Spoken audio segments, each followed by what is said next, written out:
Бисмилля. Ассалаумағалейкум. Қадірменді құрметті көрермен, сіздермен осындай жерде қайта қауышқанымыз үшін шын жүректен қуаныштымыз. Әдеттегідей, сіздердің де, біздің де сүйікті сүйкімді ұстазымыз Елдос Жұмаділдамен бірге Жұма подкаст сіздердің алдарыңызда. Әдеттегідей көрермендермен бірге кезекті. Уже көрермендермен үйреніп қалғанымыз соншалықты санын да білмейміз да ұстаз. Қай подкаст екен, бірақ осылай көрермендермен бірге осылай подкаст жасауды әдетке айналдырдық. Біз бүгін Маңғыстау облысы, Жаңаөзен қаласы, одан әрі Божыра деген әдемі қазақтың кең жері, кең табиғатында подкаст түсіріп жатырмыз. Ұстаздар, қалайсыздар? Бізде бүгін біздің командамыздың резидентіне айналып кеткен, тұрақты мүшесіне айналып кеткен Дастан Ұзақбай тағы да қонақта. Қош келдіңіз. Қош көрдік. Қош келдіңіз. Ұстаз, сіздің жағдайыңыз қалай? Сізден бастап бір сұрақ қоятын бар еді подкаст сайын. Бір жағдайыңызды, көңіл күйіңізді.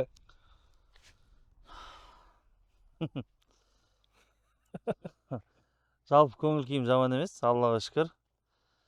Жаңа енді бір кішкене шаршаңқырап тұр едім, бірақ жігіттер ренжімесін, жаңа машинада келгеншеден кішкене ұйықтадық енді.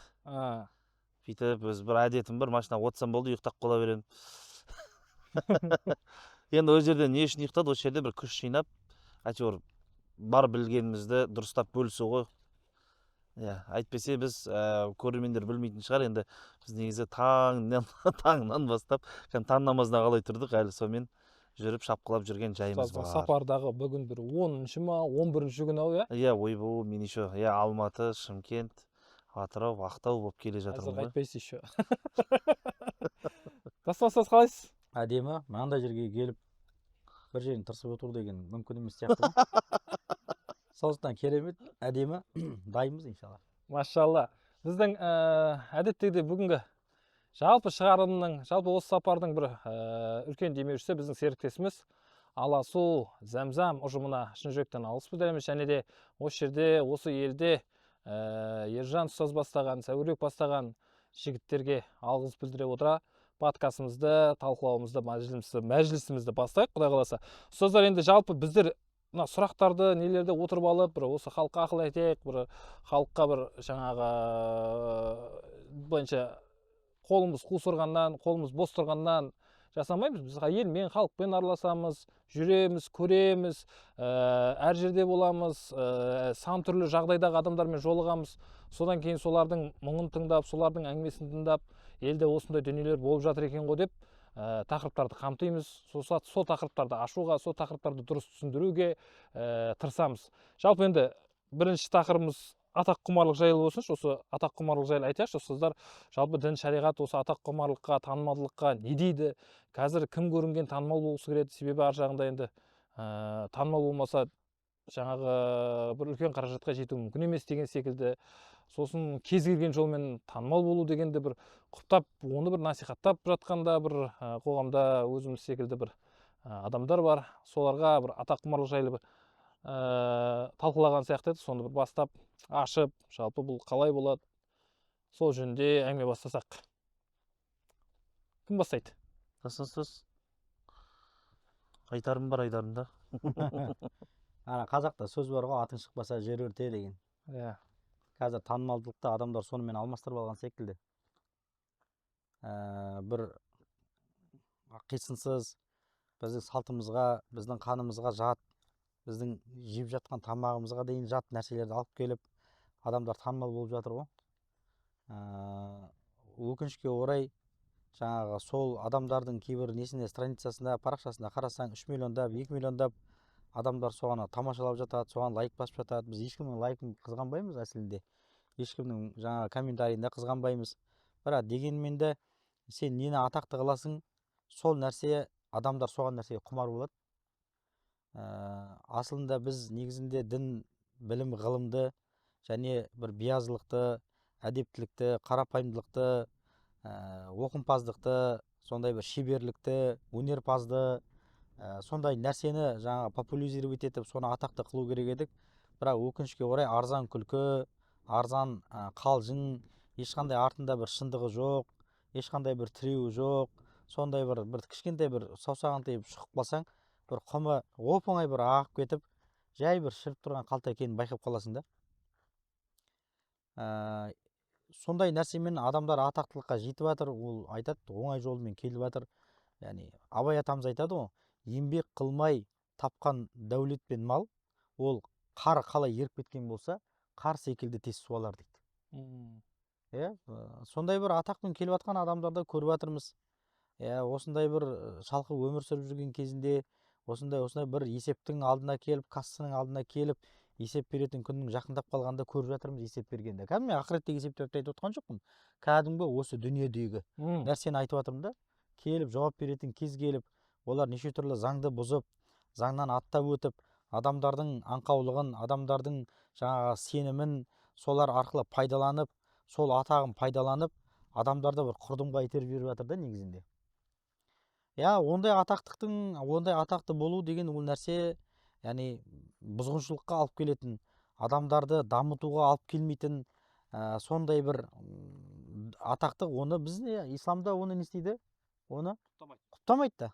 Пайғамбарымыз алейхиссалату уассалам, соған ұқсаған пайғамбарымыз алейхиссалату уассалам сахабаларының, соған ұқсаған жаңағы ғалымдардың сөздері көп қой.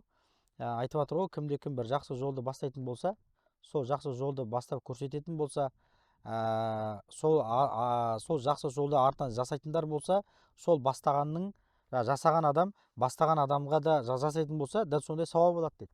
Дәл сол сияқты бір жаман жолды бастайтын болса, жаман жолдың артынан ерушілер болатын болса, сол ерушілердің жасаған күнәсі да ана бастап берген адамға да не істейді дейді, жазылады деп жатыр да.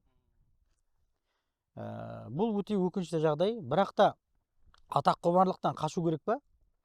Қашу керек па деген жоқ, қашпау керек та. Кеше Ержан ұстаз, альхамдулилля, Алла разы болсын, біздің шамалы көзімізді ашып, сондай бір керемет ақпарат беріп жіберді.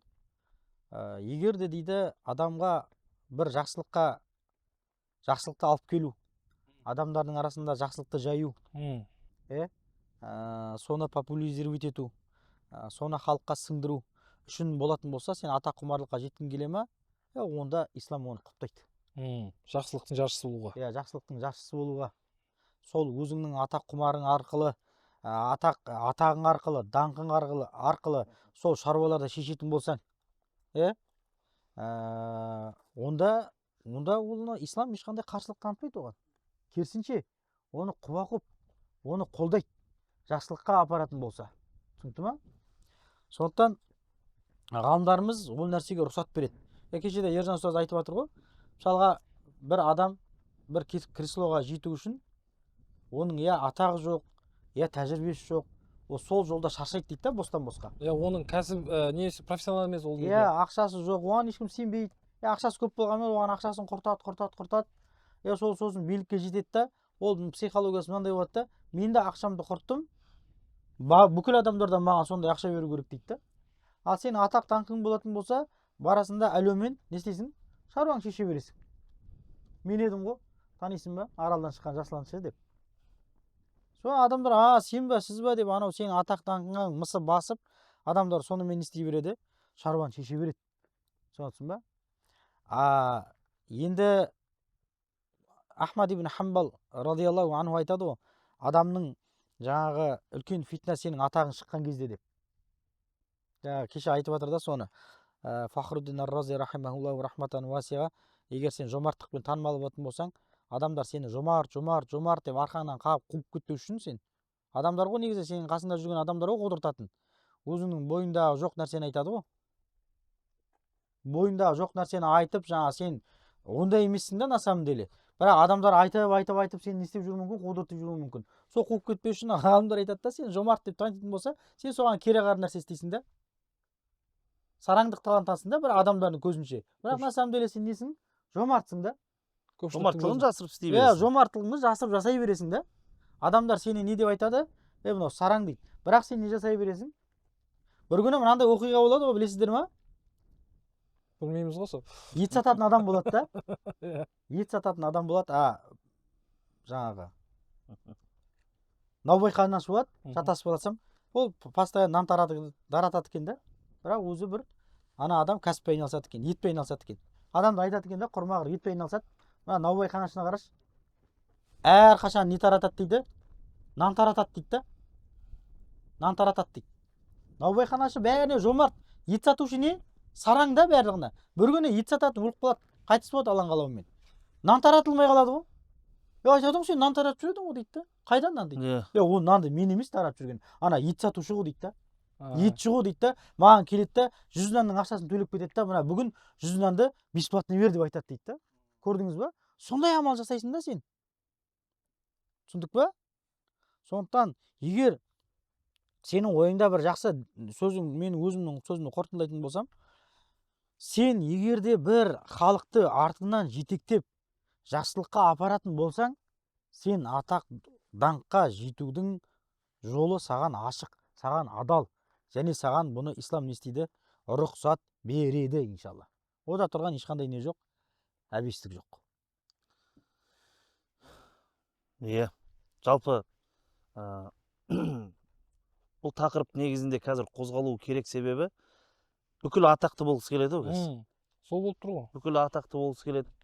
Бүкілі TikTok-тан болсын, бір контент бастап, Instagram-нан болсын, бірдеңке түсіріп, бүкілі бір би келіп жатса, ол биді сен де бір қайталамасаң, соны жаңағындай сен бір бәледен қалып қойғандай сияқтысың да.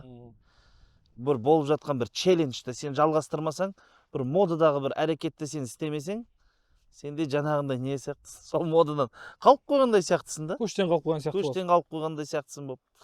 Сондай заман болып кетті ғой. Енді бұның бір нәрсесі бар да. Имам Ғазали деген кісі енді күшті нәрсе айтады ғой. Адам дейді, атақтылыққа не үшін ұмтылады дейді. Өзіндегі бар қасиетіне күмәнданған үшін дейді. Мысалы дейді, егер де сен, мысалға деймін да, егер де сен красавчиксің дейікші мысалы. Сен красавчиксің да, сен өзіңнің красавчик екеніңді білсең 100%. Онда сен біреудің саған, сен әдемісің, сен красавчик деп айтуына мұқтаж емессің дейді.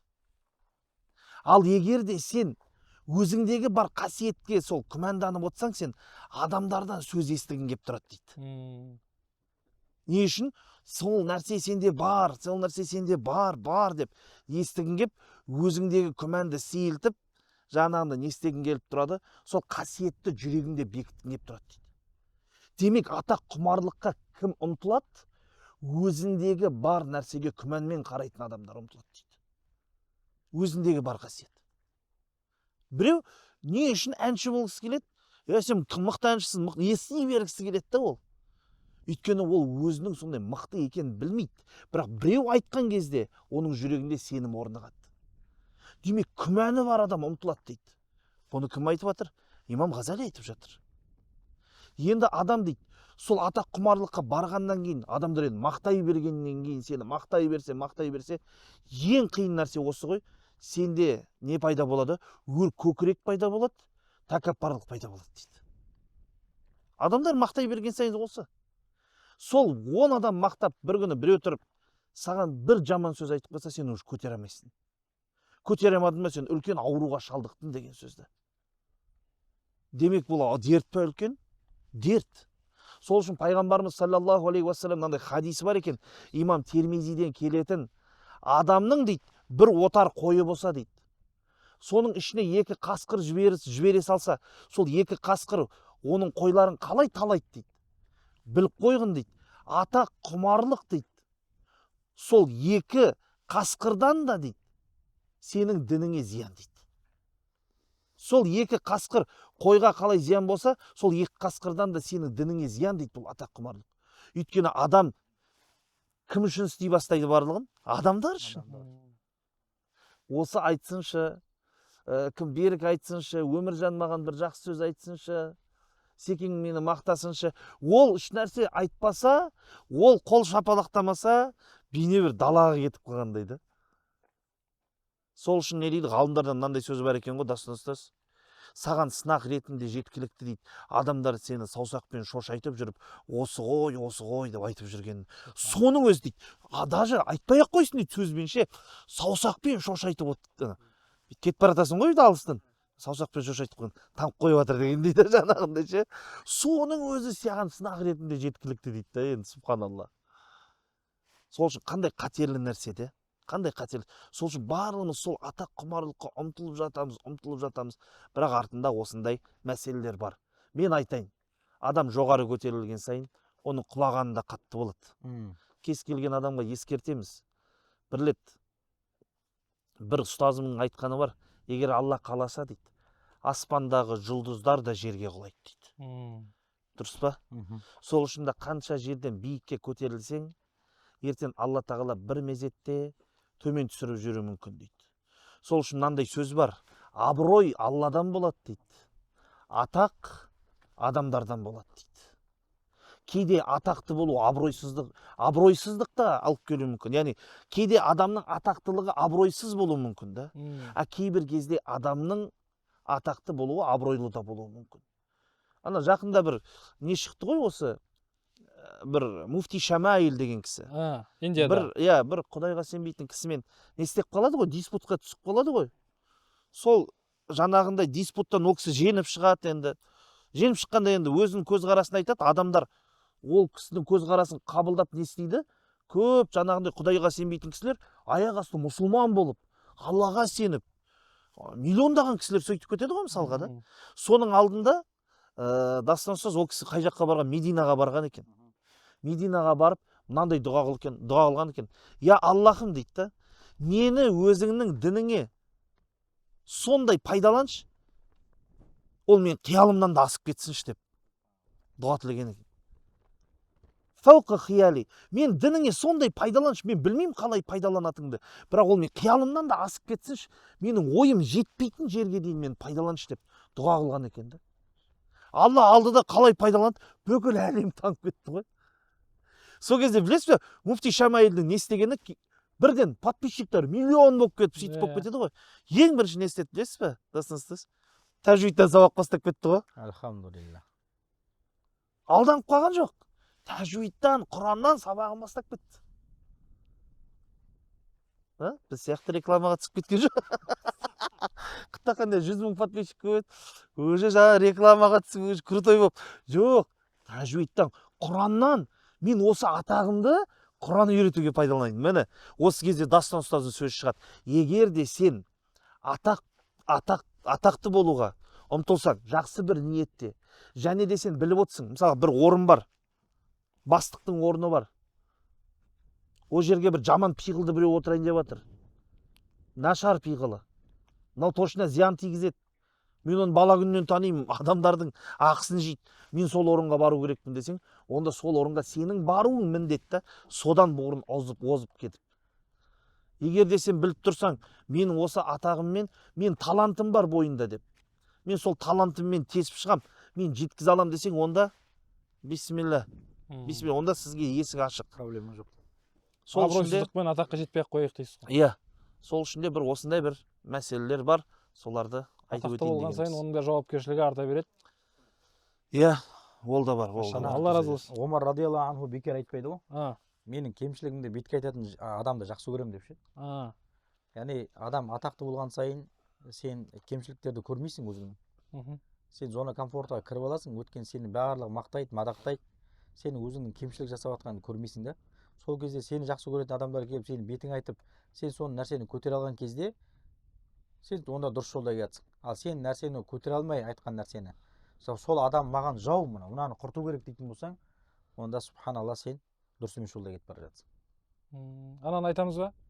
Қарапайым халықтың атақты адамға құмар болуы. Яғни соның айтқанына еруі, сенуі. Жаңағы айтпақшы, бұл жерде сондай не нәрсе бар. Жаңағыдай бар ғой, қарапайым адамға мысалы көмек керек болып тұруы мүмкін. Қарапайым адамға мысалы қажеттілік керек болып тұруы мүмкін. Бірақ ол адамның сөзінің өтпейді да енді. Енді бұл жерде анандай ғой. Пайғамбарымыз енді негізі бұл кешеде әңгіменің арасында Ержан ұстаздың аузынан қозғалды. Адамның ақшасына қарағанда, адамның атағы адамдарға қаттырақ әсер етеді дейді. Өйткені сен ақшамен кейбір адамдар жұмсай алмайсың, бірақ атағыңмен жұмсай аласың. Өйткені сен атағыңа бүйтіп адамдар өзгеше қарап тұрады ғой. Байқайсыздар ма, осы ақшасы бар адамға қарағанда, атағы бар адамдардың жанында адамдар көп жүргісі келеді да негізінде. Сондай нәрсе бар. Сол кезде адам сол өзінің атағын дейді. Жаңа Имам Ғазали да айтады бұны. Егер де өзінің атағын жаман нәрсеге жұмсайтын болса, оған харам деп айтады. Ал егер де ол жақсы нәрселермен не істейтін болса, ұштастыратын болса, онда халал деп айтады. енді ол сол жерге барып не істейді, жаңа ақшадан қарағанда атағы қатты әсер етеді деген сол ғой жаңағы дастан ұстаздың айтқаны. Бір екі звонокпен шеше береді ғой сол мәселелерді. Алла разы болсын. Бұл жерде тағы нәрсе айтайыншы. Имам Ахмадта келетін, имам Байхақида келетін хадис бар. Саад ибн Аби Уаққас радиаллаху анху сахаба ғой енді. Мединаның сыртында қойларын жайып, малдарына қарап жүр дейді. Бір кезде алыстан шаңдатып, өзінің баласы шауып келетір дейді жаңа. Шауып келеткен кезде Саад ибн Аби Уаққас мынау шабыстан Аллаға сыйынамын деп айтты дейді. Мынау жақсы жаңалықпен келе жатқан жоқ деген сөз ғой. Мынау шабыстан Аллаға сыйынамын деп бірден дұға тіледі дейді. Бір кезде шауып келеткен баласы түсті да бүйтіп айтты дейді. Әке, ар жақта адамдар Мединаның билігіне, Мединаның жеріне таласып жатыр. Жоғары орындарға таласып жатыр. Сен болсан Мединаның шетінде мал бағып жүрсің. Бұның қалай әке деп ұрсады ғой. Анаңға. Сол кезде Саад ибн Аби Уаққастың сөзі бар ғой. Мынау баласының кеудесінен дейді да, бүйтіп ақырында бүйтіп соғып жіберді да, бүйтіп айтты дейді ғой.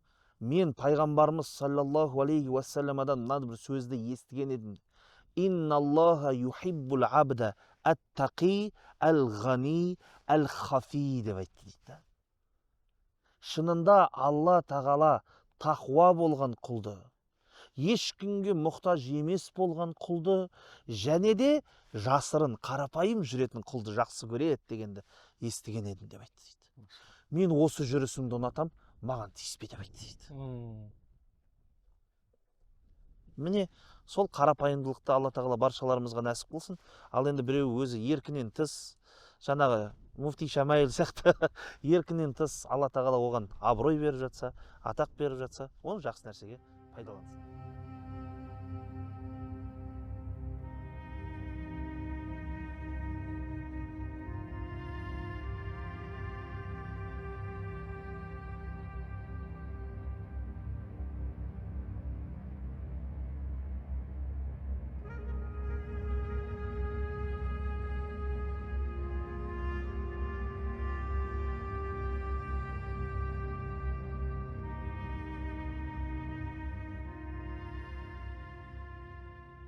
Мына келесі тақырып ше, қызық негізі. Бұл тақырып жалпы бұрында негізі қозғалып жүрді, ұстаздарымыз айтылып жүрді, бұның ара жігін ажыратып айтып беріп жүрді, бірақ соңғы уақытта бір кісінің себебімен бұл тақырып өте бір қатты актуалды болып кетті да. Сол жайлы да айтып өткеніміз дұрыс болады деп ойлаймын. Өйткені көрермендер, жалпы кейбір халық осы нәрсені айыра алмай жатыр ше. Мысалы, сопылық деген не? Жалпы сопы деген кім? Сопы деген не жол өзі?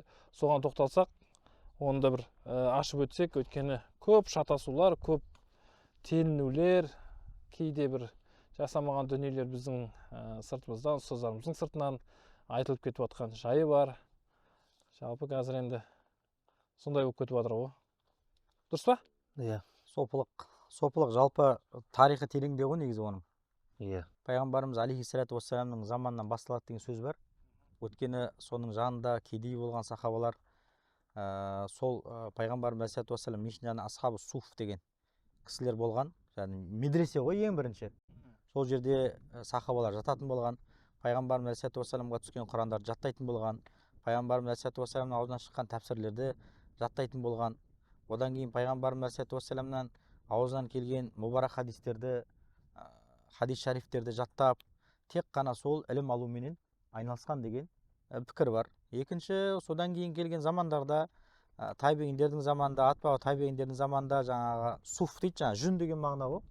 Жаңағы ауыр бір киімді, жыратын ше, андай қол ұстағанда, соны киіп жүрген адамдар деп, жаңағыдай жүн киім киіп жүргенде асхаб суф деп, суфия деп, содан шығып кеткен дегенде мағынаны айтады. Енді неше түрлі оның мағынасы бар, бірақ оның аты емес затына келетін болсақ, имам Матруди рахимахуллаху рахматан васия зухуд деген сөз ғой. Зухуд пен сопылық деген екеуі бір мағыналас сөздер ғой негізінде.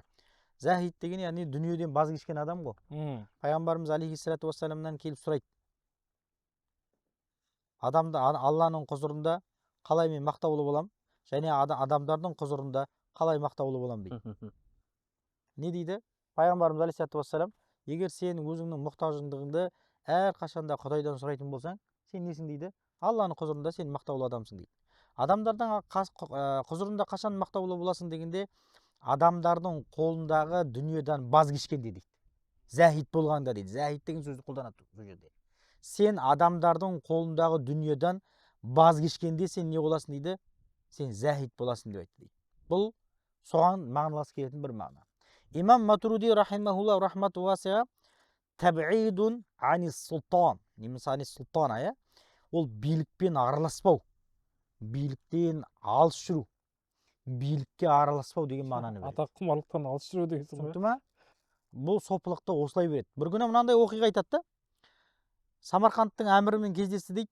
Ана Самарқандтың әмірі келіп, имам Матуридидің жаңа ат жетектеп келе жатқан ғой. Соның аттың құйрығына, жалына келіп, миск берген ғой бірінші. Миск берген, мискті алмаған. Әтірді алмайды. Сосын тұрады да, ана Самарқандтың әмірі келеді да, ана әтірді, аты қымбат әтір ғой енді, ол қазір 200 мл қаншаға алып жүрсіңдер енді, сендердің біздің түсімізге кірмеген әтірлер себет шығар енді ол кезде әмірлер. Ананы алады да жалына, құйрығына не істеп кетеді ғой, жағып береді ғой. Ана атты тәрк етіп, атты алмай кетеді ғой өзінің атын. Имам Матуриди рахимахулла. Сондай зәхид болған, сондай ол не болған? Сопылықтың жолын солай ұстанған да. Сопылыққа жету үшін, алдымен жету үшін ғалымдарымыз айтқан, пәленбай жыл не алу керек деген, ілімдер алу керек деген. Пайғамбарымыз алейхиссалату вассаламның минхажымен келе жатқан Құраннан, сүннеттен, фықықтан, ақидадан, усулдан, хадистен, сенің барлық яғрабул Құран, барлығына бүткіл қандай фән бар, сенің содан хабарың болып, минхаждармен алып, ижазалармен алып, яғни сен жаңа Құраннан, сүннеттен, фық хадистен, соның пайғамбардың жолымен келе жатқан, тізбегімен келе жатқан ілімді алып, сол дұрыс жаңағы жолмен келе жатқан ілімді алғаннан кейін барып ғалымдарымыз айтады, 30-40 жыл оқығаннан кейін барып сопылыққа кірген ғалымдарым деп айтады. Түсінікті ма? Ана Рисалатул Мустаршидинде Абдул Фаттах Абу Ғудда мынандай сөзді келтіреді. Сен алдымен тахаддасу дейді жаңағы. Бірмен хадистан дейді алдымен. Хадистен ілім ал бар дейді. Сумма тасаввафу дейді. Содан кейін барып сопылыққа кір дейді. Сен бірінші сопылыққа кіріп, сосын барып хадиске кіретін болсаң дейді, сен зындық болып кетесің дейді. Зындық деген дінсіз ғой. Құдай сақтасын. Қазіргі жүрген, мен сопыммен деп жүрген адамдар неше түрлі адамның жаңа діннен шығарып жіберетін, сенің мұсылманшылығыңа күмән тудыратын нәрселерді алып келеді. Мысалға біреу айтып жатыр да енді, пірлер дейді. Пірдің рұқсатынсыз келіп, жаңа өзінің мүриттерінің, жаңа ерушілерінің несін алмаған дейді, жанын алмаған дейді да. Алла Тағала Құранда анық айтып тұрған жоқ па? Алланың үкімін кешіктіретін, немесе оны алды қарай жылжытатын, немесе кешіктіретін нәрсе жоқ деп жатыр. Яғни фиқл акбарда, ақидату тахауида, насафиде, одан қадан бәдул әмәлиде, савадул аудамда, осындай үлкен кәдімгі осы діннің жұлыны болған бұл мәтіндер. Жұлын деген не? Адамның жұлынын алсасаң өліп қалмай ма? Осы мәтіндер бұл діннің жұлыны дейді қазіргі алып тұрған. Бұл мәтіндердің барлығында жазылып тұр. Аллах Тағаланың үкімін кешіктіретін, оны кейінге жылжытатын, немесе оны алдыға қарай жылжытатын ештеңе жоқ дейді. Сонда сен келдің да не болдың? Аллах Тағала Жәбірилге үкім етті, мына пәленшенің жанын ал деп. Сен келесің де оған алдына келіп Алланың үкіміне тосқауыл боламын дейсің. Бұл қат'i кескінді үкімдерге сен не қылып жатсың? Өрескел қателік шығарып қарсы қылып жатсың. Бұл қазіргі мен сопымын деп айтып жүргенім енді. Одан кейін тек қана не? Сыртқы форма. Сәлде тағып алса, ұзын көйлек киіп алса, жанып тұрғанда мәсі киіп алған болса, соны сопылық деп айтады да. Сопылық емес ол. Ол форма Пайғамбарымыз алейхиссалату вассалам айтады. Ат-тақуа хауна дейді. Тақуалық мына жерде дейді, міне. Ал киім тақуалық емес, тақуалық деген не дегенде Али радиаллаху анху бүйтіп айтады. Әл-хауф минал жалил. Құдайдан қорқу. Әл-амалу бит-танзил. Құранға амал ету. Әл-қанаату бил-қалил. Қанағатқа не? азға қанағат ету әл-истиъдаду лияумир рахил. Сенің қайтатын күніңе не қылу дейді? Дайындық қылу дейді. Міне қарапайымдық, тақуа деген осы деп жатыр міне. Түсінікті ма? А сен келесіңді тек қана басыңа сәлде орап аласың, бір күні кімге келіп айтты дейді да, Қожа Насырға келіп, хатты оқып берші деп айтты дейді да. Оқи алмаймын деп айтты. Онда басыңа неге сәлде киіп алдың деп айтты. Әңгіменің бәрі сәлдеде болса, сәлдені киіп ал да оқи бер деп айтты дейді да. Дресс-кодпен әңгіме шешілмейді. Аллах Тағала пайғамбарымыз алейхиссалату вассалам айтып жатыр. Расында Аллах Тағала сендердің кескін келбеттеріңе қарамайды, денелеріңе қарамайды. Расында Аллах Тағала сендердің жүректеріңе қарайды деп жатыр. Яғни сенің жасаған амалың шынайы түрде Алла үшін болатын болса, міне тақуалық деген, сопылық деген осы міне. Және кейбір адамдар бар, костюм шалбар киіп алып, галстук тағып алады да, шашын акантокпен қиып алады да, қолына iPhone 16 ұстап алады да, Pro Max 1 терабайт ұстап алады да, сопылық айтатын адамдар бар да. Алған ілімі жоқ, алған бір минхажы жоқ, жолы жоқ жүріп өткен. Соны алып келеді да не істейді? Жалған сопылықты алып келіп не істейді? Бір күні мынандай Тажул Арус деген кітапта Атайла Әскендеридің кітабында мынандай не өтеді. Атайла Әскендеридің кітабын аударды. Кім аударды? Тажул Арусты. Осы бір Әскен ұстаз ба? Әскен ұстаз аударды. Сол кітапты оқуға кеңес беремін. Сопылықтың патологын сол жерде айтады.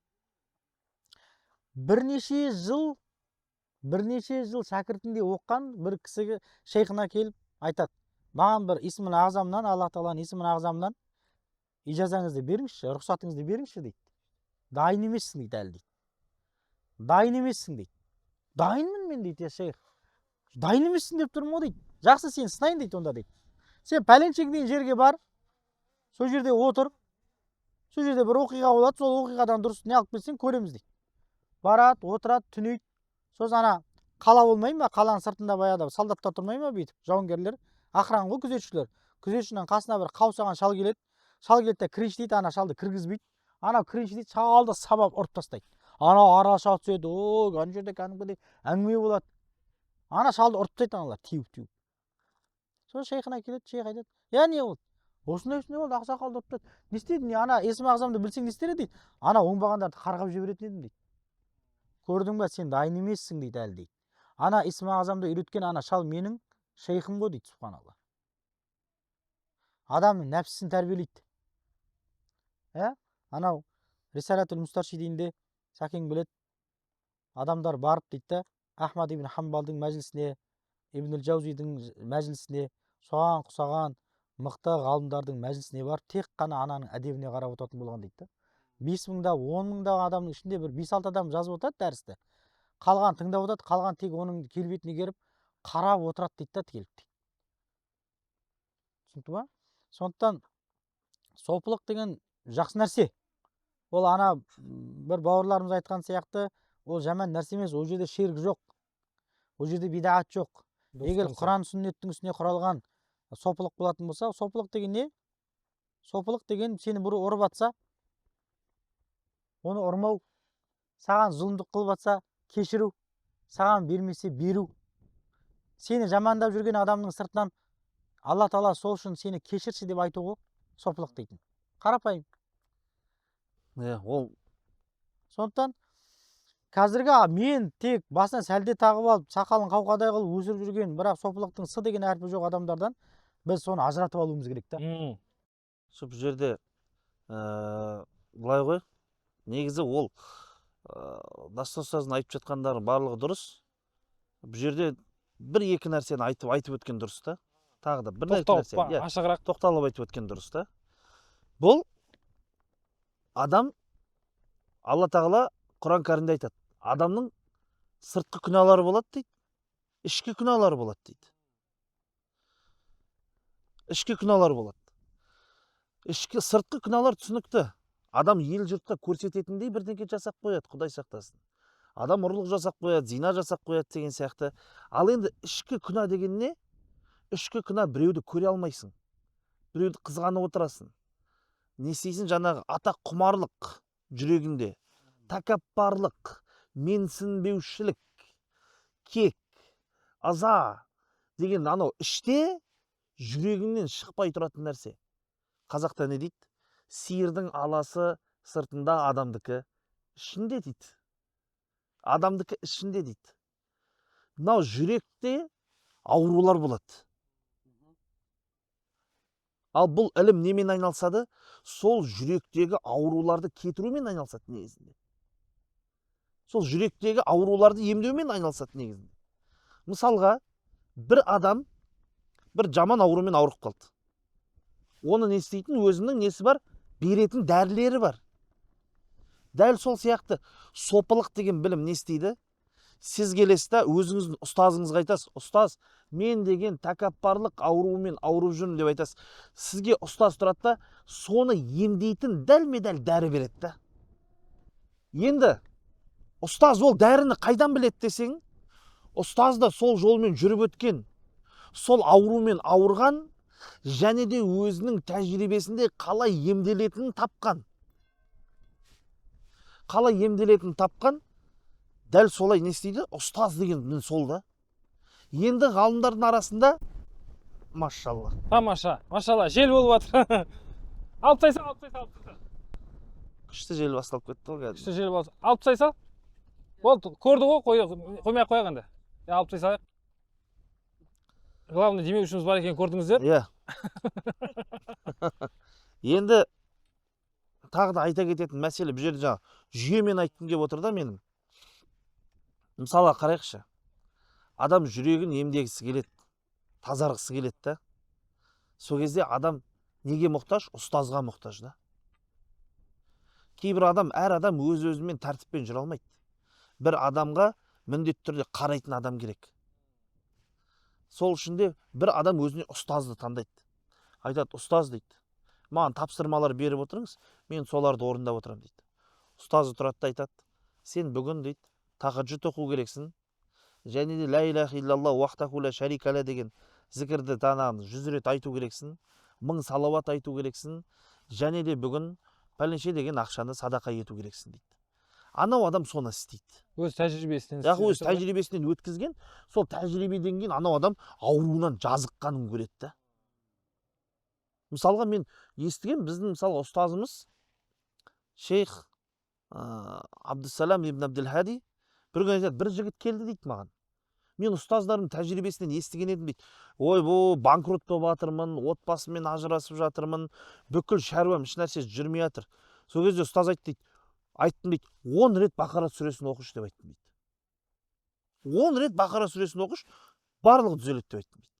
Ол жігіт кетті, кейін мен ол жігітті дейді бір 2 жылда көрмедім дейді ұстаз. 2 жылдан кейін көрдім, ұстаз ана жігітке айтты дейді: ұстаз, сіз айтқан кеңесті істедім, барлығы түзеліп орнына келді дейді. Ұстаз қайдан біліп тұр? Тәжірибеден өткізген, оқыған, істеген. Ұстаз деген мені осы жерде сол үшін керекті. Енді кейбір ұстаз болады, ол сені бақылап жүреді. Сен істедің бе, істеген жоқсың ба?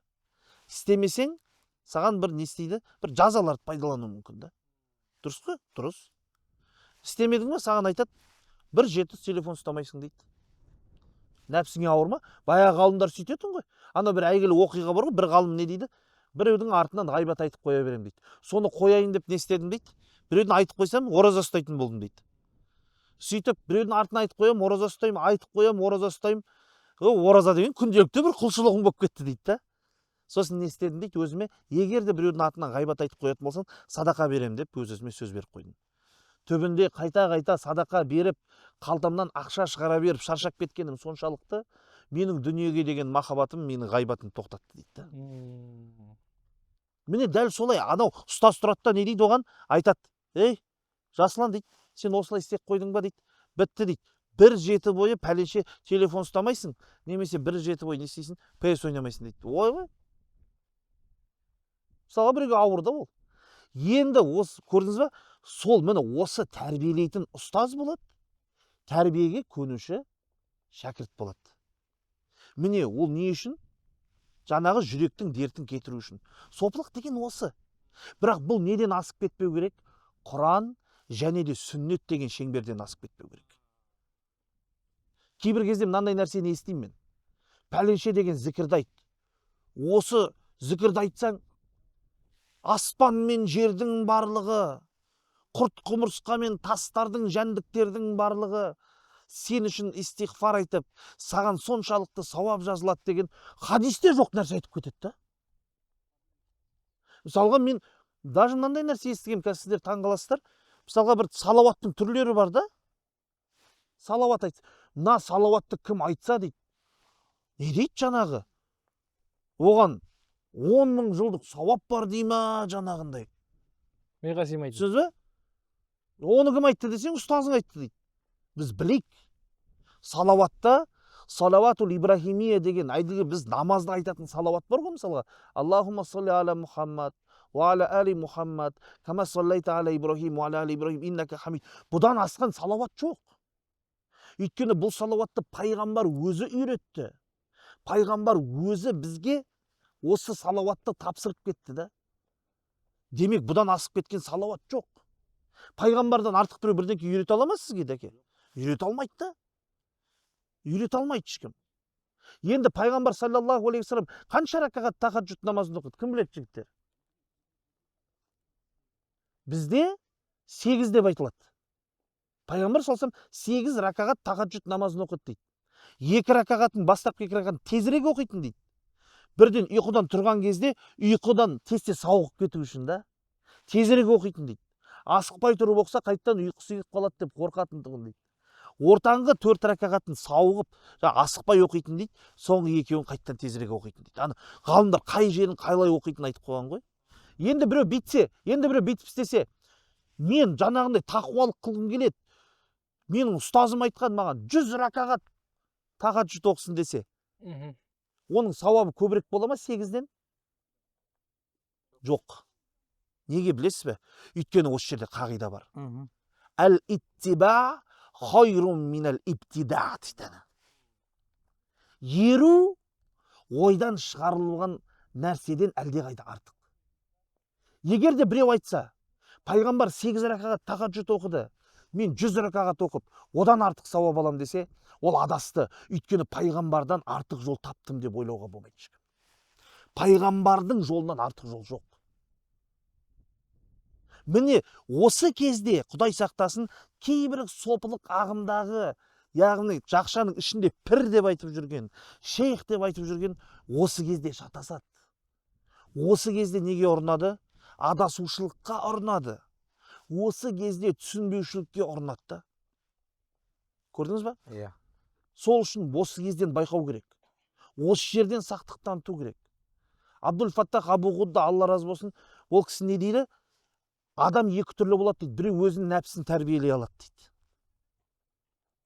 Ал екінші түрлі адам болады дейді. Ол өз-өзіне ие боламайды дейді. Өз-өзіне ие боламайтынға ұстаз керек дейді. Өз-өзіне ие болатын адамға ұстаз да керек емес дейді. Жай ғана не істесін? Пайғамбардың хадисіндегі тұрып тұрған зікірлерді алып, өзі орындай берсе, өзінің нәпсін емдеп алуға қауқары жеткілікті. Сол үшін біздің ұстаздарымыз бүйтіп айтқан. Қазір жан-жағыма қараймыз дейді. Тәрбие беретін, айтады ғой, шейху тәрбие дейді. Шейху тағлим деген 2 түрлі болады дейді. Біреу тек білім береді дейді, біреу тәрбие береді дейді. Енді жан-жағыма қарасақ дейді, тәрбие беретін кісілер аз дейді. Сол үшін біздің ұстазымыз айтатын, тәрбие ретінде мына 2 кітап жеткілікті дейді. Қандай? Имам Науидің Әзкар деген кітабы, және Имам Науидің Риядус Солихин тақуалар бақшасы дейді. Тақуалар бақшасы деген кітап аты затына сай кітап дейді. Ішіндегі амалдарды орындасаң дейді, сол тақуалардың бақшасына кіргендей боласың сен де дейді. Сен де сол бақшаны аралаған тақуа боласың дейді. Және де Имам Науидің Әзкарынан асып кеткен Әзкар, ондай кітап жоқ. Үмметпен ондай қабылдан ішінде таңертең және де кешке айтылатын зікірлер барлығы тізіліп тұрды. Алда орындап бітті. Ана тақуалар бақшасы, Алла разы болсын, Асқар Әкімханов ұстазымыз толық барлығын басынан аяғына дейін ішіндегі 1845 па, ұмытып қалдым мен, бір 1900-ға жуық хадис бар. Барлығын аударып шықты. Бұдан алдын қызыл кітап бар еді, тақуалар бақшасы деген. Ол жерде ол жартысы аударылған еді. Енді алдыда қазір не істеді? Толыққанды аударып шықты. Тақуа болғың келе ме, бауырым, міне сол кітапқа алды, амал жасай бер. Сопы болғың келе ме, сол 2 кітапты алды, амал жасай бер. Әзкардан неде ютубта кімнің сабақтары тұр? Ерсін ұстазымыздың, анау Риядус Солих жаңа тақуалар бақшасынан, одан да сабақтары тұр, кітаптары да тұр. Алды да амал жасай берді. Демек бұл енді сөзімізді қорытыла кеткен кезде не нәрсе? Сопылық деген бұл Құран мен сүннеттің жүйесінен асып кетпеген, ойдан шығарылған нәрселер ішіне кірмеген, сондай жүйеден шықпаған адамның жүрегін тәрбиелеу жүйесі бітті. Енді адамның жүйеге қашан тәрбиеленеді? Ол да бір белгісіз да. Ана бір оқиға бар, Ерсін ұстазымыз айтатын, баяғыда бір жігіт дейді, өзінің ұстазына барып тапсырды дейді. Ұстаз, мені тәрбиелеңізші, мен бір тәрбиеленгім келеді деп айтты дейді. Сөйтіп жаңағындай ол кісі ұстазының құзырында тәрбиеленіп, бір күні 5 жылдан кейін айтты дейді, ұстаз, мен тәрбиеленген шығарым, мен толыққанды жөнделген шығарым, болған шығар десе, ұстазы оған айтты дейді, жаңағындай орманға бар деп айтты дейді. Орманға бар да ағаштар теріп әкеліп келші деп айтты дейді. Ағаштар теріп әкеліп келгенде артынан бір адам жіберді дейді. Орманға барасың, сол жерде бір шұңқыр бар, сол шұңқырға ана жігітті итеріп жібер да не айтатынын көр деп айтты дейді. Сөйтіп анау ағаштарды тасып жүріп, анау шұңқырдың біреу итеріп жүрген кезде бүйтіп айтты дейді, ой атаңарат, осыдан 5 жыл бұрын маған кездескен кезде жағыңды айыратын едім деп айтты дейді. Анау қайтып келеді да ұстазына барып айтады, не деді деп айтты дейді, осыдан 5 жыл бұрын кездескен кезде жағыңды айыратын деп айтты дейді. Онда жөнделмепті деп айтты дейді. Арада тағы 5 жыл өткеннен кейін жаңағы жігіт дәл солай ұстазы емтихан өткізіп, жаңағындай орманда ағаш теріп жүрген жерінен бір шұңқырға итеріп жүрсе, шұңқырдың ішіне жылап отыр дейді ғой. Я Аллахым, мені осы дүниенің шұңқырына түсірдің, бірақ ақыреттің шұңқырларына түсірмеші. Ақыреттегі тозақ азабынан сақташы. Мені осы дүниеде осылай кішкентай ғана қандай азапқа тап қылдыртқыздың, ақыреттің азабынан мен сақташы деп Алладан пана тілеп отыр дейді. Ұстаз осылай айтып жатыр десе, енді ол түзелді деп айтты дейді. Сол үшін алтын қағида ғой, ешкімге ренжімейсің, ешкімді ренжітпейсің дегенше. Ешкімге ренжімейсің, ешкімді ренжітпейсің, осылай өмір сүрсең, онда сен сопысың. Ал егер де жалған қағидаларға еріп, болмайтын ұстаздың сөздеріне еріп, кейбір жаңағындай Құранда жоқ, сүннетте жоқ әрекеттерді жасап жүрсең, онда Құдай сақтасын, адасуда болып қаласың да. Мында бір оқиға бар ғой, айтып жіберейінші, ал кеудеме сыймай баратыр. Ашылып жатыр. Бола ма? Сенде очки жоқ па? Енді қараңыздар, сөздің соңында мынандай бір оқиға. Бұл оқиға кітаптарда сиққо дейді. Сиққо жолмен жетеді, яғни сенімді жолмен жетеді. Бұл оқиғаны бізге Жасұлан ұстаз айтып беретін әрдайым. Жасұлан Жүсіпбек ұстаз. Бір күні дейді, Абдулқадыр Жайлани деген үлкен ғалым болған. Бұл кісіні көп адамдар сопылықтың бір үлкен ғалымы ретінде таниды. Бірақ білесіздер ме, Абдулқадыр Жайланидің Хамбали мазхабының аман есен алып қалуында үлкен рөлі бар негізінде. Хамбали мазхабы жойылып қалайын деп тұрған кезде Абдулқадир Жайлани бар ғой, Хамбали мазхабын аман есен алып қалған ғой. Сол үшін хамбалиттер Абдулқадир Жайланиді кітаптарында өте көп мақтайды. Сөйтіп ол Абдулқадир Жайлани дейді, өмір сүріп жатқан кезінде бір күні үйіне бүйтіп нұр келді дейді жаңағындай.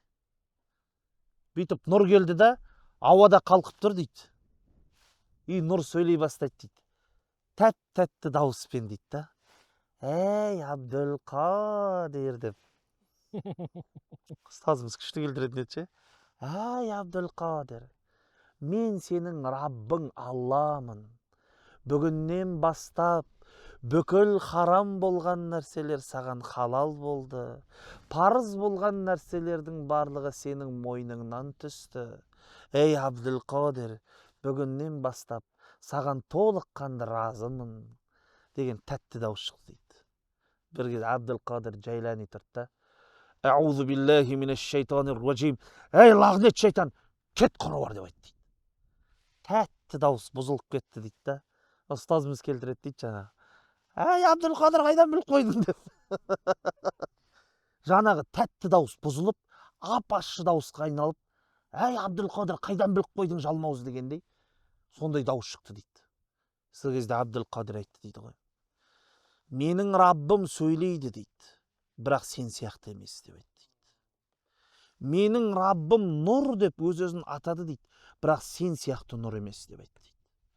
Менің Раббым мекенге бір тараптарға мұқтаж емес деп айтты дейді. Ал сен белгілі бір мекенде қалқып тұрдың ғой деп айтты дейді.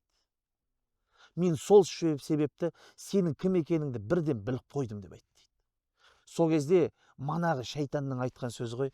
Ей Абдулқадир, сені құтқарған сенің білімің, біліп қой, сенің алдыңда мен сопымын, мен осындаймын деп жүрген 60 адамды тура жолдан адастырып келе жатырмын деп айтты дейді. Сені құтқарып қалған сенің білімің деп айтты дейді. Сол үшін қадірменді бауырлар, адамды құтқаратын тек қана білімі. Ал білім болмады ма, адам адасады. Сол үшін Ахмад Заруқ деген ғалым болған. Сол кісінің Қауаиду суфия дейді, сопылықтың қағидалары бар дейді. Сондай кітабы бар. Ішінде 200-ден аса қағида келтірген. Соның барлығын керек қағидаларды алып қана қысқартып, ішінде 40 қағидасын келтіріп, Әл-Азғардың үлкен ғалымы Джамал Фаруқ деген кісі шарқ жазып шыққан. Сол жерде мынандай бір қағида бар. Дастан ұстаз, мынандай қағида бар. Кез келген фақих дейді, сопыға уағыз айта алады дейді да. Бірақ кез келген сопы фақихты жөндеуге несі жоқ дейді, хақысы жоқ дейді да. Өйткені фақих ол харамның қай жерде екенін, халалдың қай жерде екенін, Алланың не белгілеп қойған несін, шекарасын жақсы біледі дейді. Фих деген соны үйретеді ғой саған. Ал дейді, сопы ол білмейді дейді. Ол неге ғана сүйенеді көп жағдайда? Өзінің жүрегіндегі сезіміне ғана сүйенеді дейді. Сол үшін фақих дейді, сопыға уағыз айтады дейді. Бірақ сопы дейді, фақихқа уағыз айтпайды дейді. Анан қара, қандай әңгіме болып жатыр. Сол себепті қадірменді ағайын, бізге не керек? Ақида керек, фих керек, сосын барып оның жемісін көретін сопылық керек. Иә да. Осындай кезде мына айтып жатқан әңгімеден мына 3 оқиға есіме түсіп еді. Айтыңызшы, Құдай Жаңағы бірінші Шалқарда Жақсыбай дейтін атам бар, біздің үйдің артында тұрады. Азаншы. Аллаху акбар деп күнде азан шақырып өтті. Тірі енді. Сол кісі айтады ғой, мына ол кезде 90 жылдар намаз бастаған кезде мынандай жай намаз жоқ қой, ана мешіттегі дейші. Осындай кілем жайып қойған ғой. Содан бір күні келді де бәрін білмеймін бір дүркілді дейді. 100 ракат намаз оқимыз деп айтты дейді бір күні. Бара түніме бірдеңе болған ғой. Сол алдықта бара түнде 100 ракат намаз оқыдық дейді. 50 ракат па 60 ракатқа келгенде ананың узурлар жүрді дейді ғой. Кілемдегіші. Бұл сүннетте жоқ нәрсені сен не істеп жатсың, бидағат амалды жасап жатсың, өз-өзіңді шаршату ғой. Мысалы кейбір сопылардан кездестіріп жатамыз, кейбір жамағаттар айтып келіп жатады, намаз оқымайды, тек қана зікір сала береді дейді. 10 мың зікір, 100 мың зікір деген жоқ. Әрі кетсе неде келетінім жаңағы ла иляха иллаллах вахдаху ла шарика ла лахул мулк ва лахул хамд ва хуа аля кулли шайин қадир деген сөзді 100 деп айтады. Бір неде жаңағы еще оны ғалымдар бөледі. Сен бірден 100 айтып тастасаң болады, немесе бір күнге оны бөлсең болады дейді. Одан кейін жаңағы пайғамбарымыз алейхиссалату вассалам анық хадистеріне келеді, мен күніне 70 мәрте, кейбір риуаятта 100 мәрте не қылатын едім дейді, истиғфар айтатын едім дейді. Сонда сен пайғамбардан пәк емессің ғой, не емессің ғой, мықты емессің ғой зікір айтуда. Енді екінші оқиғада пайғамбарымыз алейхиссалату вассаламға бір адам келеді ғой, 3 адам келеді, мен ұйықтамаймын дейді да. Ұйықтамаймын, мен түнім құлшылық қыламын дейді. Пайғамбарымыз алейхиссалату вассалам айтады, мен ұйықтаймын дейді. Ұйықтаймын түнде, және не істеймін дейді, тұрамын, намаз оқимын, қайтадан ұйықтаймын дейді. Бір адам айтады, мен өмір бойы үйленбеймін дейді. Ол үйлену менің сүннетім дейді. Мен де үйленемін дейді, әйел аламын дейді. Үшінші адам не дейтін еді? Ораза ұстаймын, ораза ұстаймын, күніге ораза ұстаймын дейді. Фақта оқитын болсаң, ана тауассул деген нәрсе бар. Бір күнде ауыз ашпай, екінші күнге сразу ауыз ашпай ораза болып кету, бұл дейді, бұл тыйым салынған амал дейді исламда дейді. Сен олай тақуалыққа жете алмайсың дейді. Ең күшті нәрсе не дейді? Бір күн ораза ұстап, екінші күн аузың ашық болу, Дауд алейхиссаламның ең абзал оразасы дейді. Соңында мынандай оқиғаны айтқым келеді жігіттер. Абдулла ибн Амр келеді ғой, пайғамбарымыз алейхиссалату вассаламға келіп айтады ғой, мен күнде Құран хатым қыламын дейді. Күнде. Пайғамбарымыз алейхиссалату вассалам айтады, қой дейді. Қоя ғой дейді. Айына бір рет қылшеш дейді. Мен сияқты жігіттер тұрғанда қалай ол дейді, ол болмайды ол дейді. Хотя бы аптасына 3 қылшеш дейді. Жоқ дейді. 2 аптаға түседі, сонда 1 аптаға келседі. Сонда ана 60 жасқа келеді, 70 жасқа келеді, тістері түседі, мақраждар нашарлай бастайды. Сонда өкінетті қап әттеген-ай дейді. 1 айға бұл келіскенде ғой дейді. Қазір дейді қателесіп жатырмын, мақраждарым кетіп жатыр. Енді сөзіне тұру керек қой жігіт дейтін енді. Түсінесің ба? Абдулла ибн Амрдың өзі аптасына Құран қатудан қиналып қалып жатқан болса, онда сен субханалла оның алдына түсіп кете алмайсың сен. Сондықтан жаңа Елдос ұстаз әдемі қағиданы айтты. Ойдан шығаруға қарағанда пайғамбарымыз алейхиссалату вассаламның сүннетіне дөптісі ол артығырақ дейді. Яғни пайғамбарымыз алейхиссалату кейбір кезде мынандай нәрсе болады бізде. Өзімізше бар ғой бір амалды біз не істемейміз жаңағыдай. Менсінбейміз ғой біз дейтін ше. Қойшы осындай ақ па не деп ше. Түнде тұрып 2 ракат намаз оқы да жата қал болды. Күнде жасама да бірақ. Мысалға кейбір адамдар бар күнде духа намазын оқиды, дұрыс емес ол. Пайғамбарымыз алейхиссалату вассалам оны бірде оқып, бірде оқымаған. Дәл сол сияқты аср намазының алдындағы 4 ракат сүннетті оны бірде оқып, бірде оқымаған. Шектерін білу керек та. Түсінікті ма? Бет алды бар екен деп фақихтардың, ғалымдардың сөзіне қарамай, оның түсіндірмесіне қарамай амал қылып кету, ол өз-өзің шаршатасың, бостан сынып қаласың сен бір күні. Сосын насранилық ұқсап не істейсің? Ілімсіз амал қасында тасташ дейсің да діннен безіп кетесің. Сондықтан әрбір нәрсені пайғамбарымыз алейхиссалату вассалам көрсеткендей және ғалымдарымыз көрсеткендей істейтін болсаң, онда сен сол сүннеттің үстінен онда не істеген болдың? Дөп түскен болдың. Машалла, Алла разы болсын. О, керемет. Енді мынау сценарийден бөлек бір тақырып болсын, сұрақ болсын, талқылау болсыншы. Қарап отырмын да, енді мына жерде бүйтіп ойланып отырмын ше. Қанша жерден келдік, жалпы камерада, видеода бәрі әдемі ғой былайынша. Керемет та, енді бір қыдырып жүрген секілдісің, бірақ қыдыру үшін де денсаулық керек. Шаршайсың, шалдығайсың, мына жерде ағаларымызға, бауырларымызға қарап отырмын. Күннің астында отырмыз, мысалға ше, маза кетіп отыр, бірақ сонда да ықыласпен, сонда да бір ұқыптылықпен, әдеппен, мәдениетпен тыңдап отыр да осы жерге келіп, бізбен бірге еріп, осынау қызметті жасап жатыр.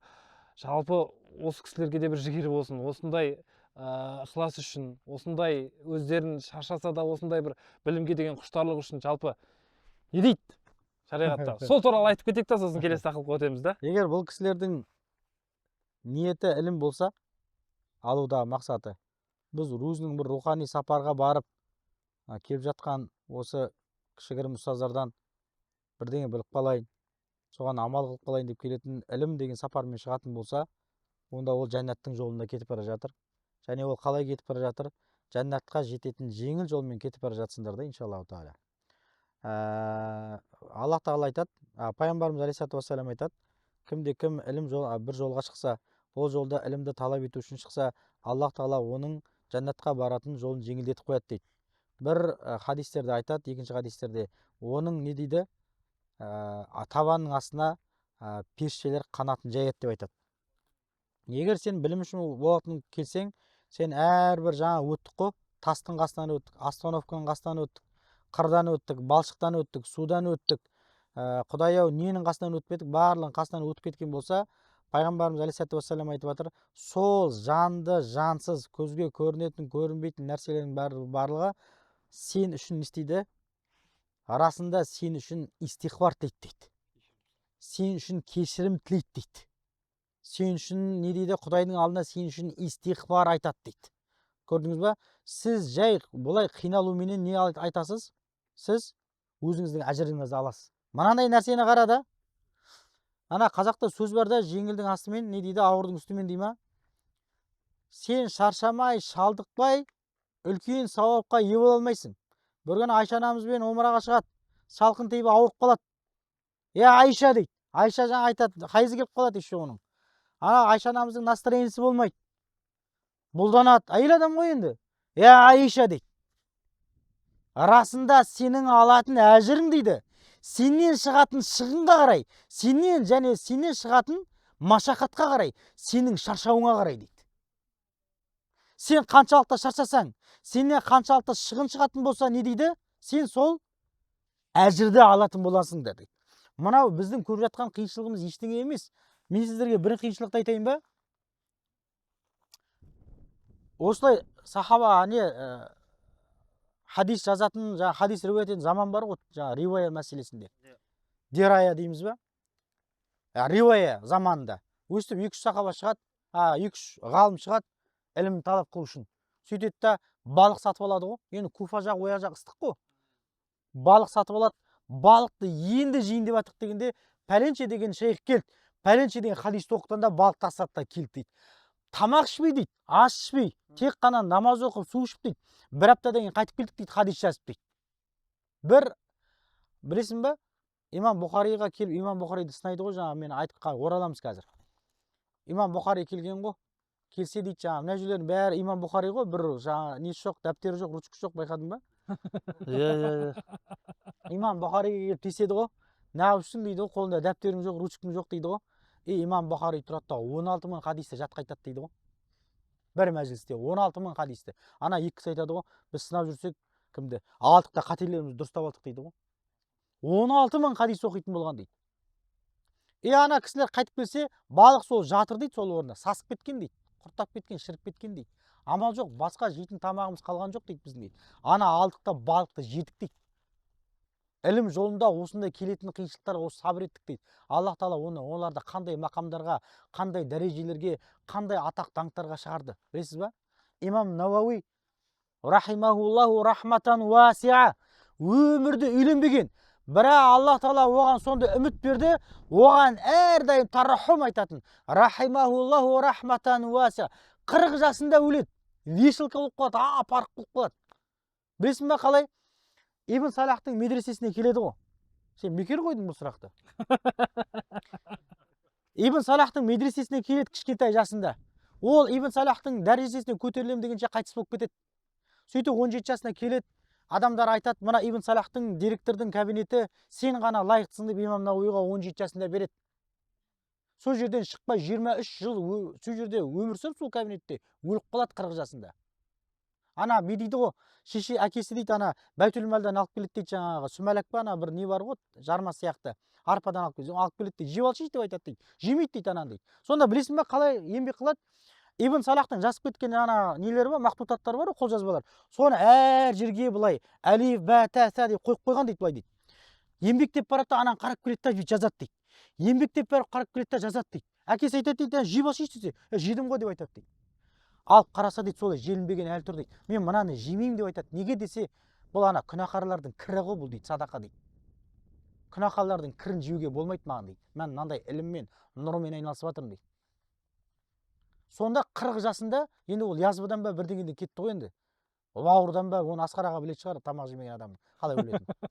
Содан қайтыс болып өліп кетті. 40 жасында 250 томнан астам кітап жазып кетті. Қазір сен 15 жасыңнан бастап отырып оқысаң да, 80 жасында оқып соны алып өлесің. Одан кейін білесің ба, имам Бұхари қандай сынаққа ұшырайды?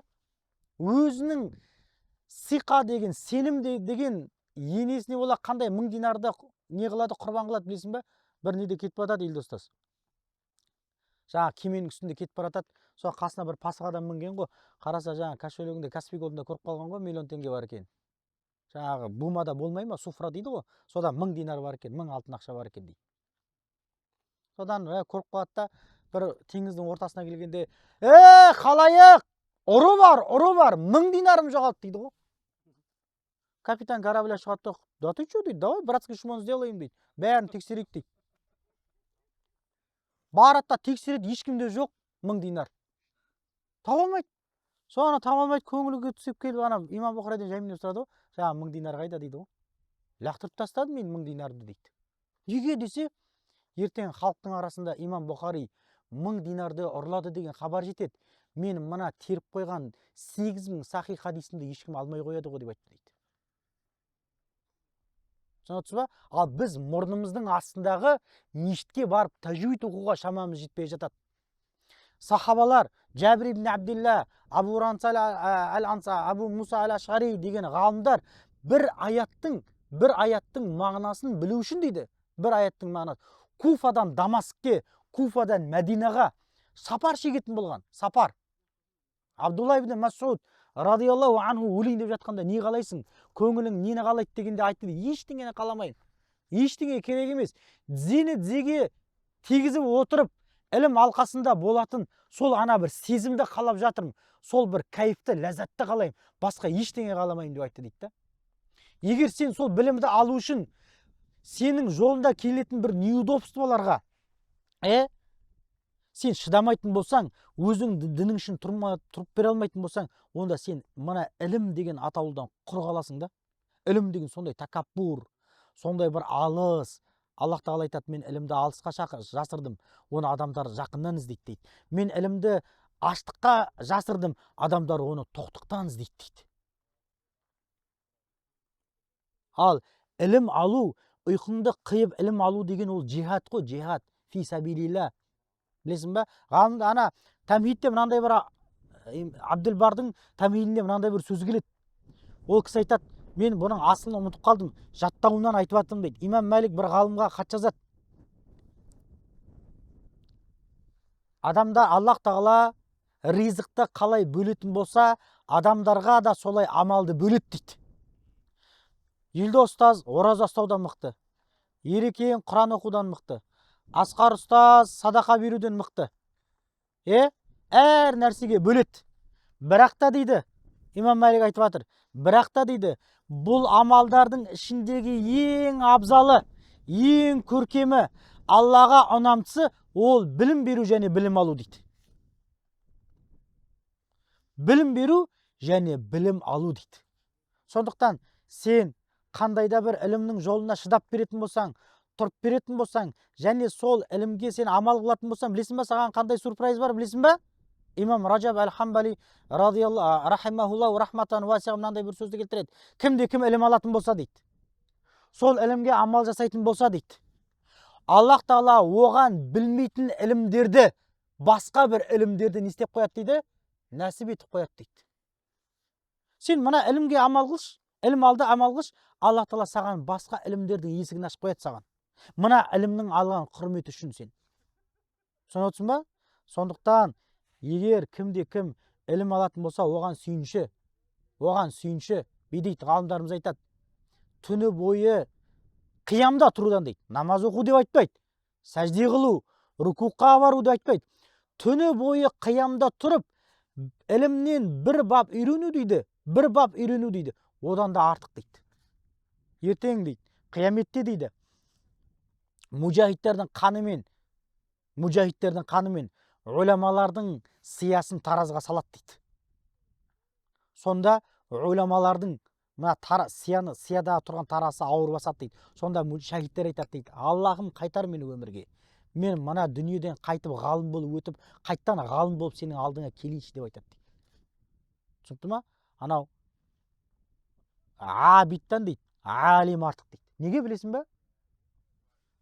Шайтан дейді, алимнің ұйқысынан қорқады дейді. Ғалымның ұйқысынан қорқады дейді. Ғалымның ұйқысынан қорқады дейді. Абид деген не ол? Ол дейтін Зәмзәмнің жаңағы суына дәрет алып, өмір бойы Қағбаның түбінде отырып, не ғой, жаңағы құлшылық қыла беру ғой? Қорқпайды одан шайтан. Алим оянып кетіп, сенің істеп жатқан құлшылығың мына жерде дұрыс емес, мынаны дұрыстап жібер. Мына жерде мынаны дұрыстап жібер. Анауың харам, мынау халал, анауың күмәнді. Сопылық деген мынандай болады. Сопылық деген мынандай болады деп күнә не істейтін адамнан қорқады ол. Анау айтады, мына абид дейді, аспандағы жұлдыздар секілді дейді. Ал алим дейді, анау толғанай тұрған, жарқырап тұрған ай секілді дейді. Адамдарға, қарапайым адамдарға салыстырғанда дейді. Түсініп отырсыз ба? Ал ғалымдарымыз айтады, бір үмметтің қырылып қалғанынан дейді, Құдай сақтасын, бір үмметтің қырылып қалғаннан бір ғалымның өлгені одан да қатты уайымдырақ дейді. Үмметке қатты тиеді дейді. Неге? Өйткені бір ғалым бір үмметті жетектейді. Түсіндік па? Бір ғалым бүкіл үмметті жетектеп алып кетеді өзімен бірге. Ал сен осы ілімнен құр қалатын болсаң, ақидадан оқымайтын болсаң, фықхты оқымайтын болсаң, сенің 5 күн бойы күніне 5 рет тоңқайғаннан ешқандай пайда жоқ, ақи. Аллах айтам, ешқандай пайда жоқ. Сен Ихлас, Фалақ, Нас сүресін күніге бір ракатта Әл-Имранды оқып, екінші ракатта Бақараны оқисың да саған не жоқ? Не жоқ? Хайыр жоқ. Бір күні бір қара айтыпты ғой, саху жаздесін жасапты дейді. Неге саху жаздесін жасадың десе, жел шығып кетіп еді ғой деп айтады дейді.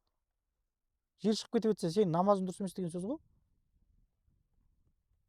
Түсінесіз ба?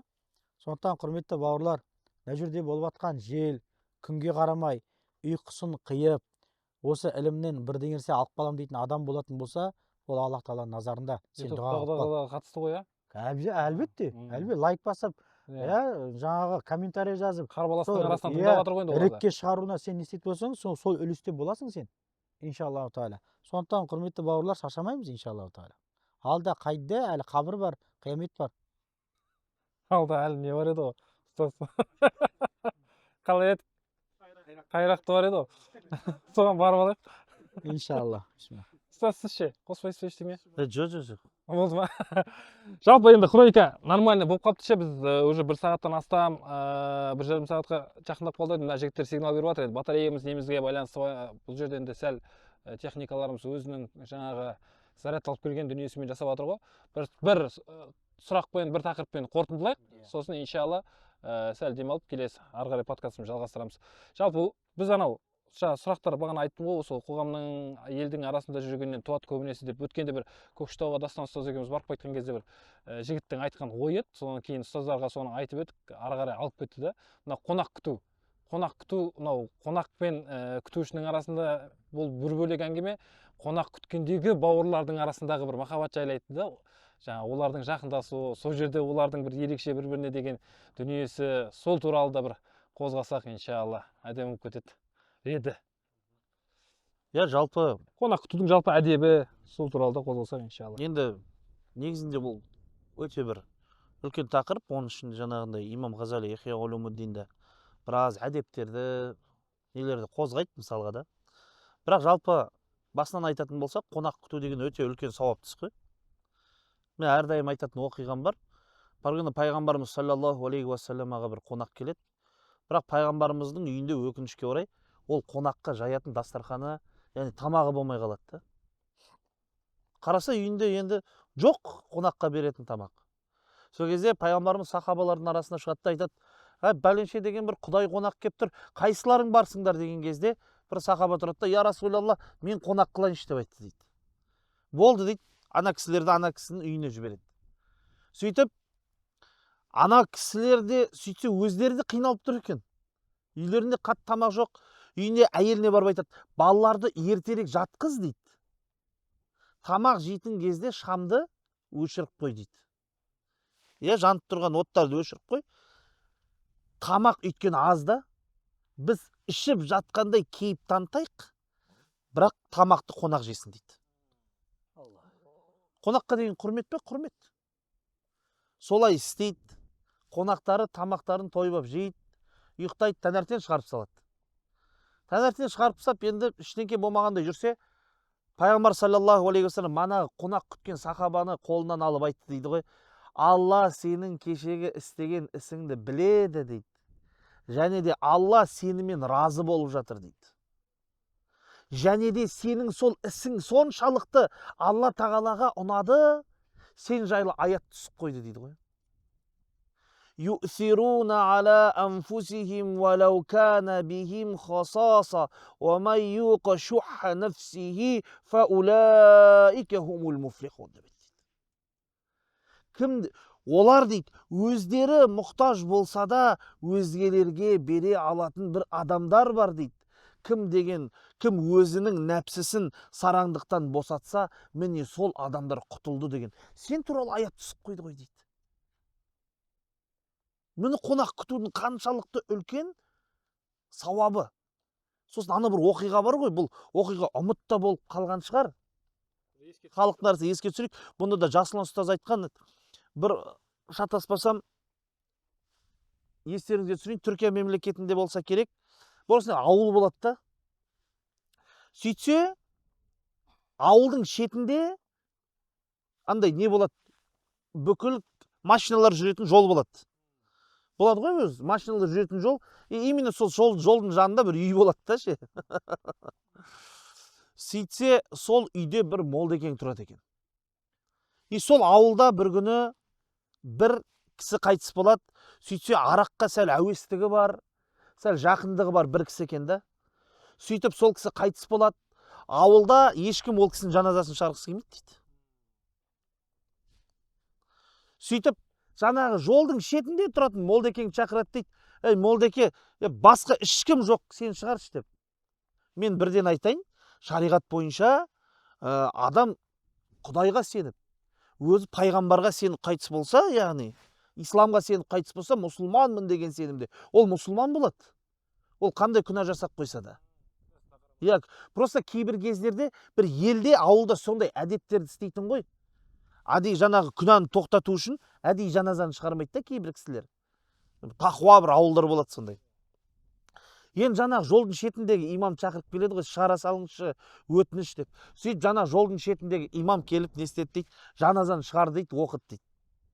Келесі күні ең қызығы, жаңағы дүниеден өтіп кеткен кісіні ауылдың барлық адамдар түсінде көріпті, көбісі. Сөйтсе түсінде ана кісі не істеді, күнәсі кешірілген күйде жәннатта жүр дейді да. Сөйтіп барлығы жаназа шығарған молдекеңе барды дейді ғой. Молдеке, не оқыдыңыз, не дұға айттыңыз? Мынау деген білеміз ғой, бардаяқта бөтелкемен дос болып жүрген кісі еді ғой. Бұл қалай сонда Алла тағала сондай бір белгі көрсетіп жатыр десе айтады дейді. Сендер білесіңдер ғой, мен жолдың шетінде тұрам деп айтады дейді. Кез келген машина сынып қалса, тоқтап қалса, жолдың шетінде бұзылып қалса не істейді? Мен үйіме кіреді дейді. Мен үйім есігін қағады дейді. Сол кезде дейді, мен барлығын күтем дейді, үйде қонақ қылып. Сол кезде жаназа шығарайын деп жатқан кезде дейді, бүйтіп айттым дейді. Я Аллахым, осы күнге дейін менің үйіме қаншама қонақ келді дейді. Соның барлығы Құдай қонақ деп, біреуін кері қайтарып жіберген жоқпын деп айтты дейді. Біреуін де кері қайтарған жоқпын, я Раббым, Құдай қонақ деп дейді. Енді мен де жаназа шығарып, бір кісіні саған қарай аттандырып жіберіп жатырмын дейді. Сен жіберген қонақтың біреуінің бетін қайтарған жоқпын. Мен де саған бір кісіні жіберіп жатырмын. Сен де бұны қайтармашы, жақсылықтан тоспашы деп дұға қылдым дейді, анаған қарасай. Сол үшін де Құда адам қонақ күте алса, үйінде дастарханы үзілмесе, ол Алланың алдында үлкен хайыр. Ибрахим алейхиссалам, Халилулла, Алланың досы деп танылған. Әрбір пайғамбардың өзінің бір ерекше қасиеттері болған ғой. Ибрахимнің ерекше бір қасиеті қонақ күтеді екен да. Қонақ күтетіні соншалық, кейбір кітаптарда келеді, үйінің төрт жағында есік бар дейді. На жағынан, қай жерден қонақ келіп қалады деп күтеді дейді жаңағы. Сөйтіп, өзі тамақ ішетін кезде жалғыз жемейді екен.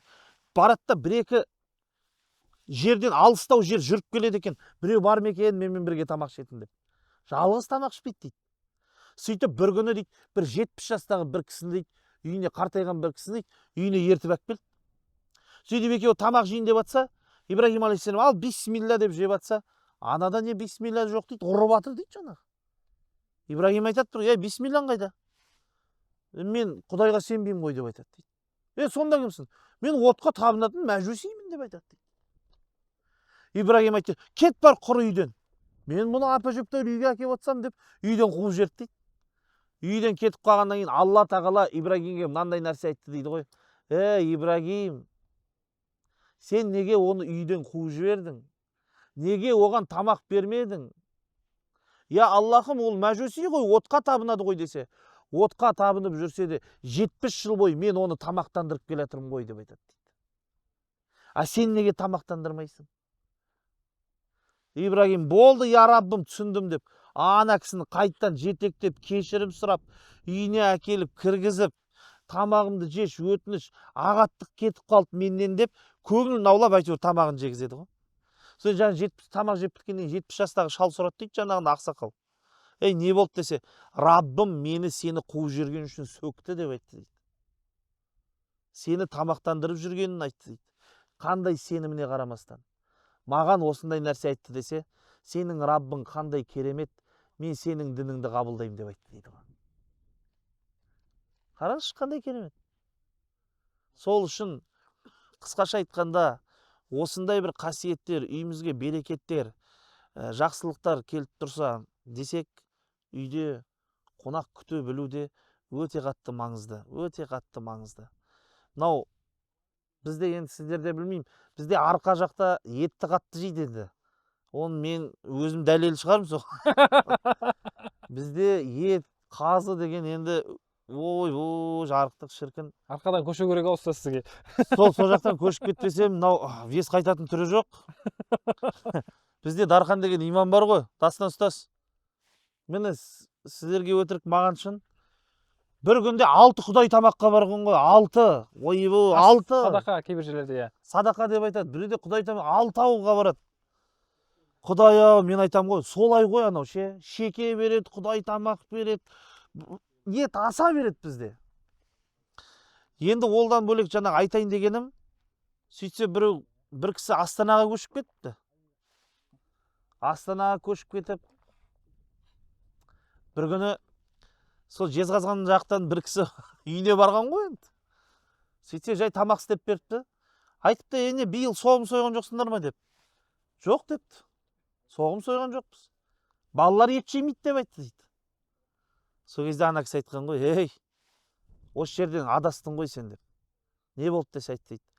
Қазақтың өзі үшін соғым сойғанын қашан көрдің деп айтты. Қазақ өзі үшін соғым соймайды. Қазақ қонақ үшін сояды. Анау ананың сыбағасы, анау ана кісінің үлесі. Бізде солай. Мен өзімнің үйімнің етін өзім жемеймін.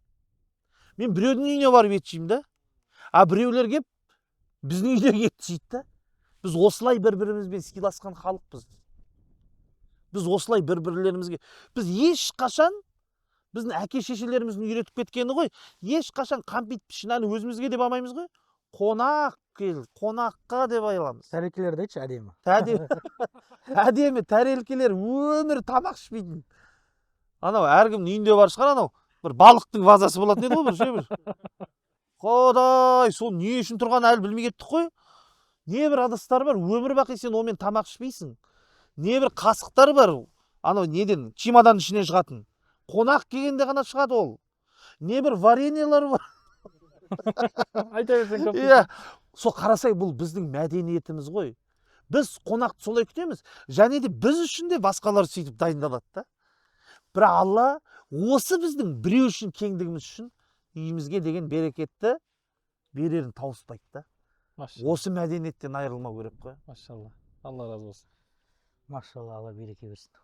Жаңа мәселені жалғастырсаңшы. Жоқ, не, мен ба? Жоқ, дастан сөз ғой. Жаңа анау нәрсені айтып жібереміз дедік қой, деталь.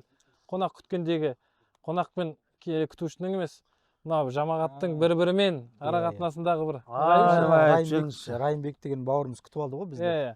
Сонда Райымбек деген бауырымыз Алла разы болсын, бір шамал даналығы бар жігіт екен да.